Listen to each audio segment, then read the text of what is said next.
안녕하세요. 책 읽어주는 그녀, 라라입니다.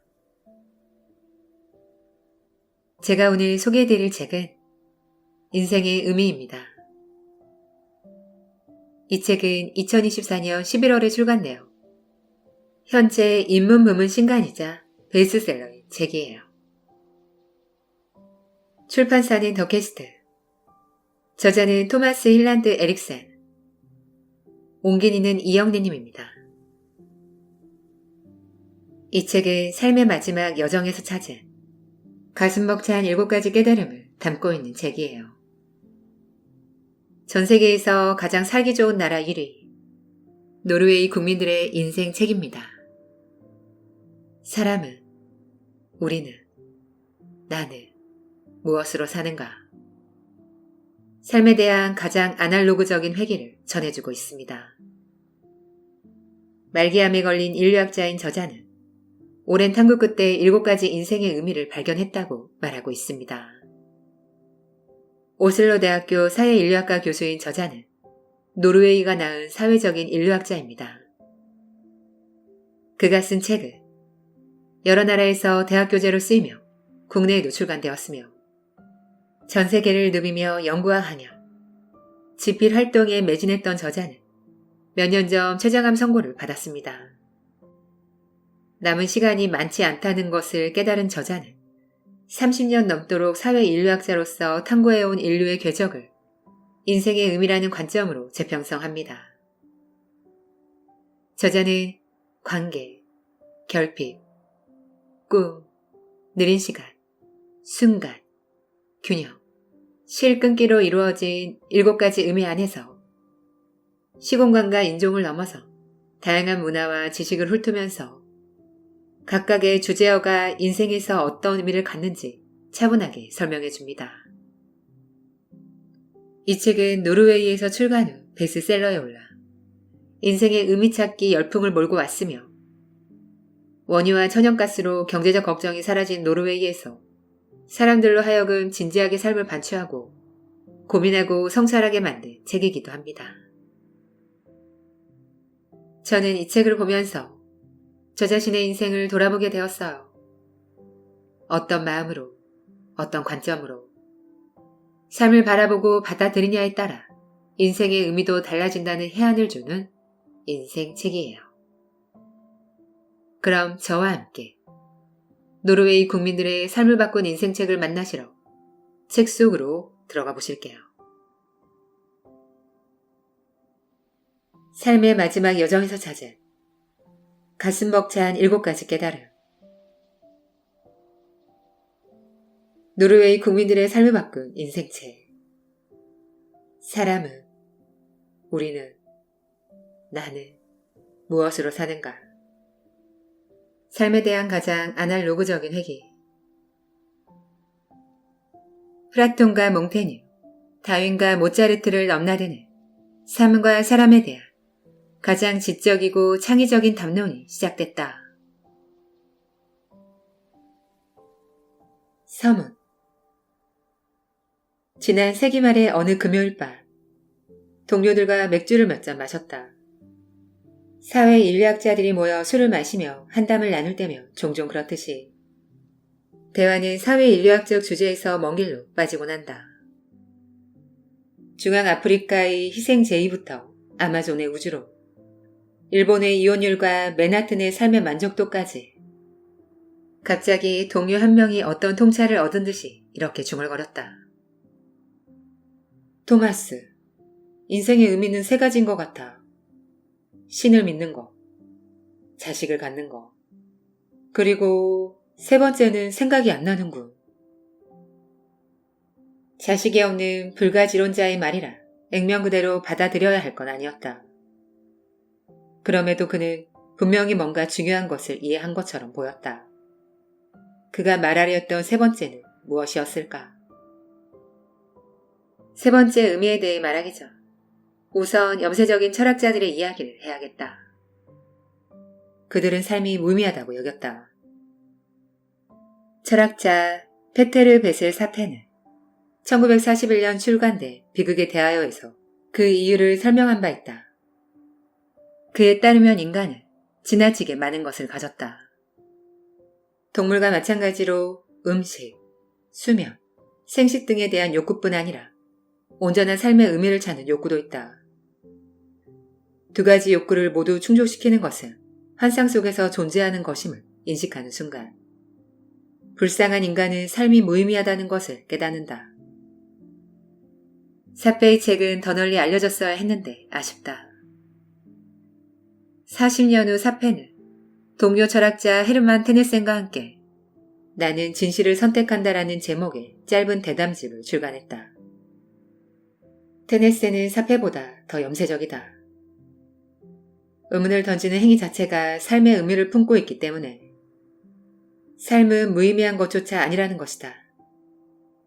생태 철학자 아르네 네스는 이 대담집에 대한 논평을 내면서 삶의 의미는 형이상학적인 수준에서 찾을 수 없는 것이라고 했다. 인간의 삶에서 중요한 의미를 찾는 것은 실수라며 인간의 삶이 수수께끼 같고 신비롭기 때문이라고 말한다. 네스에 따르면 인생의 많은 의미는 거창하지 않다. 10월 말 지면을 덮는 단풍의 아름다움, 커피 향기, 친구의 미소와 같은 작은 것에 의미가 있다면서. 삶의 의미라는 주제는 언제나 존재했다. 인간은 언제나 존재의 본질과 방향성을 찾으려 했다. 삶의 의미에 대해 묻는 것이야말로 인간을 인간답게 만든다. AI에게 체스에게 이기는 법이나 부탄의 경제 혹은 리스본의 관광 명소에 대해 묻는 것은 쉬운 일이다. 심지어 어떤 AI는 법학과 의학학부에서 뛰어난 성적을 받기도 한다. 그러나 AI는 인생의 의미를 성찰할 수 없다. AI에게는 삶이었기 때문이다. AI는 육체도 없고 어린 시절의 기억도 없으며 이웃에 대한 책임감도 없고 죽음을 피할 수 없다는 인식도 없다. 인간과 다른 동물 사이에도 비슷한 경계를 그을 수 있다. 아무리 지능이 높은 침팬지, 돼지라 해도 동료들과 함께 앉아 광활한 하늘 아래서 겸손한 태도로 꿈에 잠긴 듯 우리 아버지는 평생 가난했지만 평생 정직하셨어라고 읊조리지 않는다. 인간은 이렇게 가치를 담은 문장을 말하곤 한다. 그리고 이런 문장은 우리에게 중요한 의미를 지닌다. 이 주제에 내가 큰 관심을 갖는 데에는 개인적인 이유가 있다. 나는 40년 전에 사회인류학과 사랑에 빠졌고 아직까지도 그 사랑에서 헤어나오지 못하고 있다. 사회인류학자라는 직업을 갖게 되면서 나는 다른 문화권의 사람들과 긴 대화를 많이 나누었다. 인간은 삶의 의미에 대해 생각할 기회가 주어지며 열의를 가지고 임한다. 하지만 삶의 의미에 대해 내놓는 답은 각자 다르다. 어떤 이들은 신앙심 혹은 자선활동에서 인생의 의미를 찾는다. 어떤 이들은 좋은 부모가 되는 것을 최대의 목표로 삼고 어떤 이들은 자신이 가진 것을 즐기고 거기에 감사하는 것에서 삶의 의미를 찾는다. 이 중 어떤 답이 틀렸고 혹은 맞고 혹은 이 답들이 서로 모순된다는 생각은 해본 적이 없다. 삶의 의미에 대한 물음은 2016년부터 암과 싸우는 동안 내가 얼마나 나약한지 깨달으면서 특히 큰 무게로 다가왔다. 암이 재발했던 시기로부터 나는 느린 시간이란 귀중한 선물을 받았다. 느린 시간이 있었기에 나 자신에 대해 다시 깨닫고 다른 모든 것들과 관계를 맺을 수 있었다. 인류는 과학과 기술에서 크게 진보해왔다. 그러나 삶의 의미는 과학과 기술을 동원해 답을 찾는 것이 불가능하다. 우리는 궁극적인 해답에 결코 가까워지지 못할 것이다. 지속적으로 발전하는 세상에서 교육받은 사람들에게 참으로 낯선 생각일 것이다. 어떤 의미에서 우리는 아직 동굴있고 소크라테스의 아고라, 붓다 발밑에 있는 보리수 아래에 있다. 누구도 자연을 소유할 수 없다는 아메리카 원주민의 메시지나 교만이 재앙을 부른다는 서아프리카 설화의 가르침은 서양 철학의 기반을 둔 삶의 의미만큼 귀중한 가치가 있다. 사람들의 신념은 변화한다. 하지만 사람들의 마음은 시간이 지나도 전혀 변하지 않는다는 1927년 노벨상 수상자 시그리드 운세트의 말이 옳았는지도 모르겠다. 화려하게 꾸며진 문화적 허식, 외적 규칙과 규범, 기술과 사회적 형태를 벗겨내며 서로 다른 것처럼 보이지만 우리 모두가 궁극적으로는 같은 동기에게 움직이고 있으며 시간과 공간을 초월해 공감대를 가질 수 있다. 자신과 전혀 다른 사람도 얼마든지 이해할 수 있다. 필요한 것은 인내와 상식, 경청하는 능력뿐이다. 삶의 의미. 좋은 삶이란 무엇인가에 대해 생각해보면 지금까지 살아온 모든 것들이 동시대인 것처럼 느껴진다. 섹스피어, 몽테뉴, 마르쿠스 아우렐리우스, 아리스토텔레스는 같은 주제로 대화를 나누는 동등한 파트너다. 이들에게 삶의 의미가 아닌 진화의 메커니즘이나 암의 원인에 대해 묻는다면 이런 상상은 결코 할 수 없을 것이다. 아메리카 원주민, 서아프리카의 그리움, 고대의 철학자, 근대 초기의 극작가들이 제시한 해답에는 공통점이 있다. 그 누구도 만족스러운 삶과 소비주의나 쾌락주의를 연결하여 설교하지 않는다. 야망이 의미 있는 결과를 가져올 수 있지만 쳇바퀴에서 끝없이 성취를 추구하는 것이 삶의 의미를 찾는 방법이라고 주장하는 사람은 아무도 없다. 삶의 본질적인 의미 중 하나는 그 자체로 가치가 있는 자기 목적적 행동에 있다. 해먹에 누워 소설을 읽을 때 여유롭게 낚시할 때만큼 좋은 것이 없다고 말하는 사람들이 있다. 이에 반대하는 사람은 목적 없는 활동이 무슨 소용이냐고 목소리를 높일 것이다. 트리니다드 토바고에서는 세련되고 우아한 삶의 방식이 있는데 느긋하게 주변 사람과 어울리며 그 시간을 즐기는 라이밍이 그것이다.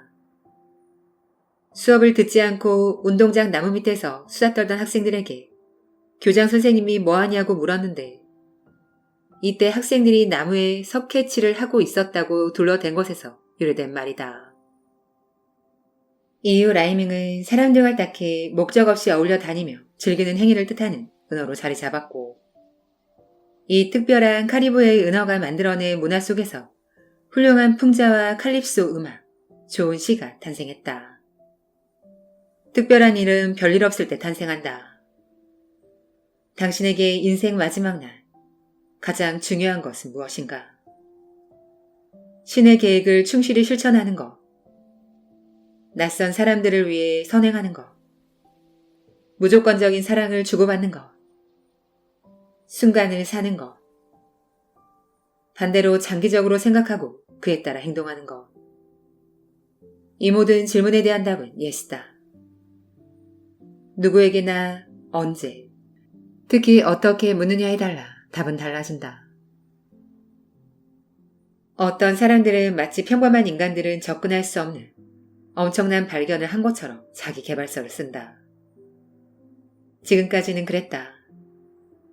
이들은 인생의 의미가 자기 개발에 있다는 결론을 내리기도 하고 목표를 달성하기 위해 지켜야 할 것들을 12가지 목록으로 만들기도 한다.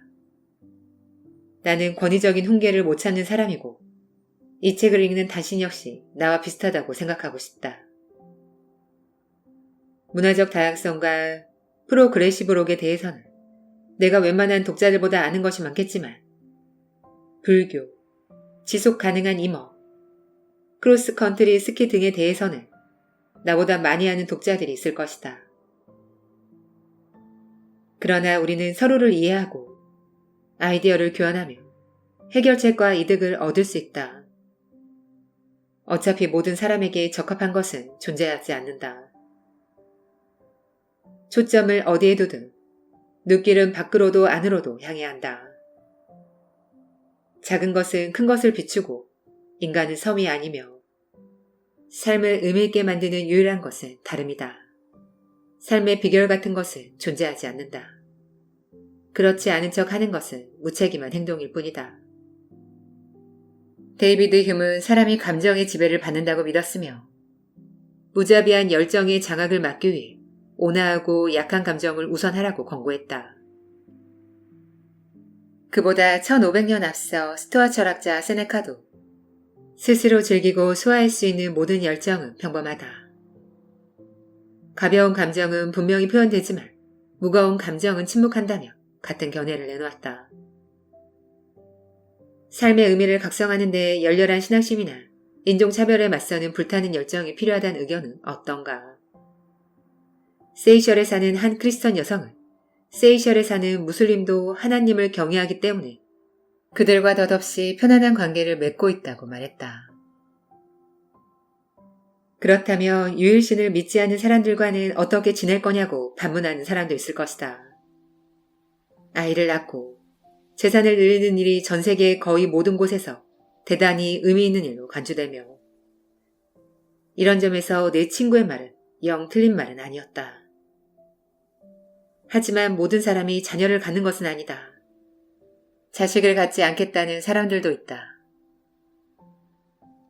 삶의 의미가 땅에 떨어진 낙엽, 무릎 위에서 가르릉거리는 고양이, 따뜻한 커피 한 잔과 같은 작은 것들에 있다는 의견은 또 어떤가? 세계 정의와 기후와 같은 큰 것들에 대한 책임에서 손을 놓아도 될까? 자선은 가정에서 시작되는 것은 맞지만 그렇다고 자선이 거기서 끝나는 것이 아니다. 이는 삶의 7가지 의미를 짚어보며 내가 던지는 질문 중 일부다. 이 책을 쓰면서 나름의 통찰을 얻었다. 삶의 선하고 유용한 의미에는 중요한 공통점이 있다는 사실 말이다. 그것이 철학이라는 학문으로 표현되든 수도원에서 수백 년에 걸친 명상으로 얻은 지혜로 표현되든 고민상담 칼럼이나 남아프리카 마을의 일상으로 표현되든 공통적으로 품고 있는 의미는 같다. 삶의 의미는 지속 가능하고 중립적이며 자유롭다. 삶의 의미는 관계로 이루어진다. 이 책의 초고를 완성한 후 우리 자신을 주위의 모든 것과 연결하는 실에 대한 긴 에세이를 썼다는 사실을 깨달았다. 이 가는 실들이 모여 거대한 테피스트리를 만든다. 그 촘촘한 관계망 안에서 우리는 시간과 공간을 뛰어넘는 거대한 합창단을 이루며 그 안에서 우리는 각자 작은 목소리를 낼 수 있다. 이런 실타래가 바로 삶을 의미 있게 만든다.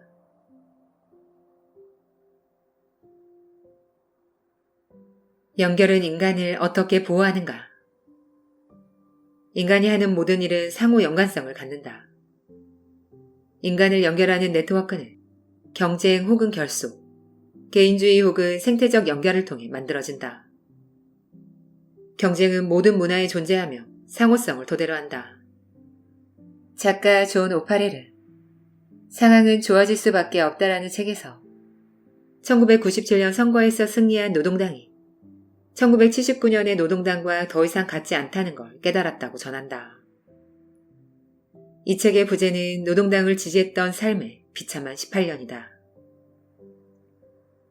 사람들에게 존경받던 노르웨이의 노동당 총리조차 40여 년 전에 이미 얀테의 법칙은 끝났다며 이제 세상은 사회보다 개인을 우선시한다는 의견을 피력했다. 그는 얀테의 법칙이 사회의 구성원 간의 결속과 호혜적 관계를 생성한다는 사실을 잊은 듯하다. 영국의 노동당과 노르웨이의 노동당 총리조차 경쟁 속 개인이 가장 귀하다고 외쳤던 것이다. 현대 노르웨이 신화에서 얀테의 법칙을 가장 많이 어긴 인물은 입센의 희고 페르 귄트의 주인공이 페르 귄트다. 사회적 평등을 견멸한 페르는 마을의 무기력한 사고방식과 일상의 고단함에서 벗어나 세계 정복에 나섰다. 페르 귄트는 좋은 결말을 맞지 못했다. 중간에 노예 무역과 투기로 잠깐 큰돈을 만지기도 했지만 오막에 이르러 밭에서 양파를 뽑다가 양파처럼 자신에게도 심지가 없다는 것을 깨달은 후 충실하고 인내심 많은 솔베이에게로 되돌아간다. 입센은 이것이 얀테의 법칙을 부정적으로 보는 이들에게 닥칠 운명이라고 말하려 했을 것이다. 노동당 총리마저 성장과 경제, 개인의 야망을 찬양하는 이래로 40년이 지났고 그러자 팬데믹과 함께 결속과 평등에 대한 중요성이 다시 떠올랐다. 귀찮은 의무가 없고 권리뿐인 개인으로 사는 것이 재미있고 자극적일 수 있지만 이는 순풍이 불 때만 유효하다는 것을 사람들이 깨달았기 때문이다. 위기가 닥쳤을 때 가장 중요한 것은 두려움과 불안감을 공유할 수 있는 사람, 당신의 약점과 취향성을 존중하고 이해해 줄 수 있는 사람이 곁에 있느냐다. 시장 이론은 팬데믹 동안 가능할 수 있는 것이 거의 없었다. 약자는 굴복해야 한다는 것만이 단호한 시장의 법칙이었기 때문이다. 이런 혼란을 정리하는 주체는 그동안 고루하다고 평가받았던 국가와 사회규범, 한심하다고 외면받았던 시민단체였다. 개인의 자유를 열렬하게 신봉하던 계층조차 팬데믹에 대응하기 위해서는 집단적 해결책이 필요하다는 것을 인정했다. 갑자기 국가 정치가 삶의 가장 중요한 틀이 되었다. 이 시기 국가의 메시지는 신자유주의적 메시지와는 정반대였다.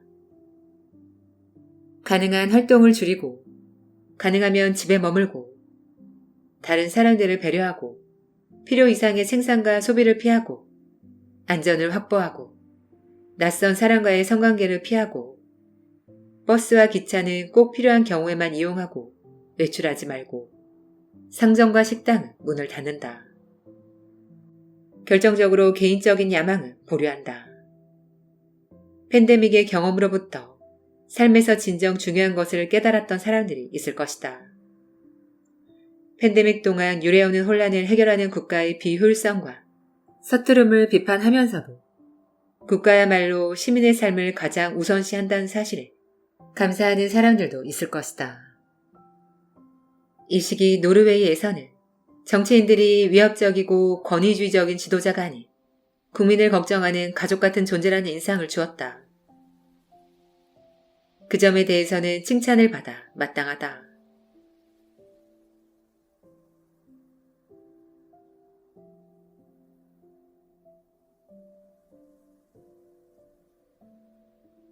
지금까지 책 읽어주는 그녀, 나라였습니다. 오늘도 끝까지 들어주셔서 감사드려요.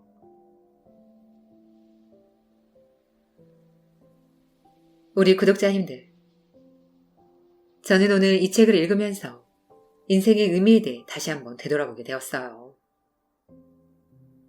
우리 구독자님들에게도 앞으로 나아갈 인생의 방향에 대해 그리고 삶의 지혜를 전해주는 책이라고 생각합니다. 저는 항상 여러분을 응원합니다. 아시죠? 사랑합니다.